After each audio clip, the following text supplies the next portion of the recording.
एक दफा का जिक्र है। सरसब्ज पहाड़ियों से घरी हुई एक छोटी सी बस्ती में दो बहन भाई रहते थे, राफी और आयशा।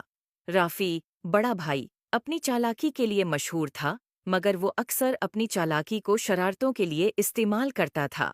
आयशा, इसकी छोटी बहन, नेक दिल थी, मगर राफी के शरारती कामों में बह आसानी से शामिल हो जाती थी। एक दिन दोपहर के वक्त, जब वो अपने घर के बाग में खेल रहे थे, इन्हें एक पुराना, धूल से भरा हुआ संदूक मिला। संदूक के अंदर उन्हें एक चमकदार लकड़ी की छुड़ी मिली जिस पर प्रासरार नक्श व नुगार बने हुए थे।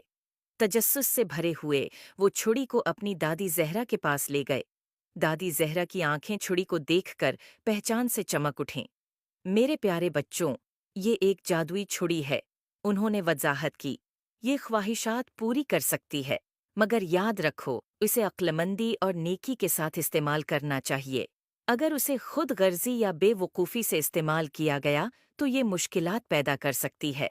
जो दादी जहरा की वार्निंग को नज़रअंदाज करते हुए राफी ने फौरन एक बड़ी मिठाई के ढेर की ख्वाहिश की। अचानक कमरा मिठाइयों, चॉकलेट्स और केकस से भर गया। आयशा खुशी से चला उठी, मगर जल्द ही उन्हें एहसास हुआ कि मिठाइयाँ इतनी ज्यादा हैं कि वो खा नहीं सकते, और पूरा घर एक चपचपी जिंदगी में बदल गया। जिंदगी की परवाह किए बगैर राफी ने दूसरी ख्वाहिश की। इस बार इसने एक सुनहरी साइकिल की ख्वाहिश की। एक चमकदार सुनहरी साइकिल जाहिर हुई, मगर ये इतनी भारी थी कि चलाने में मुश्किल थी, और जैसे ही राफी ने उसे चलाने की कोशिश की, वो टूट गई। मायूस होकर इसने एक के बाद एक ख्वाहिश करना जारी रखा। हर एक ख्वाहिश का नतीजा किसी न किसी मुसीबत में निकला। आयशा, जो ये सब देख रही थी, इसे दादी जहरा की बातें याद आईं। इसने नरमी से राफी से छुड़ी ले ली और कहा, चलो इसे अक्लमंदी से इस्तेमाल करने की कोशिश करें। राफी, शायद हमें ऐसी चीज की ख्वाहिश करनी चाहिए जो दूसरों की मदद करे। राफी ने हचकचाते हुए इत्तेफाक किया। आयशा ने अपनी आंखें बंद कीं और बस्ती के खशक कनवे को ताज़ा, साफ पानी से भरने की ख्वाहिश की। जादुई छुड़ी रोशन हो गई, और जब वो कनवे की तरफ दौड़े तो उन्हें कनवा चमकते हुए पानी से भरा हुआ मिला।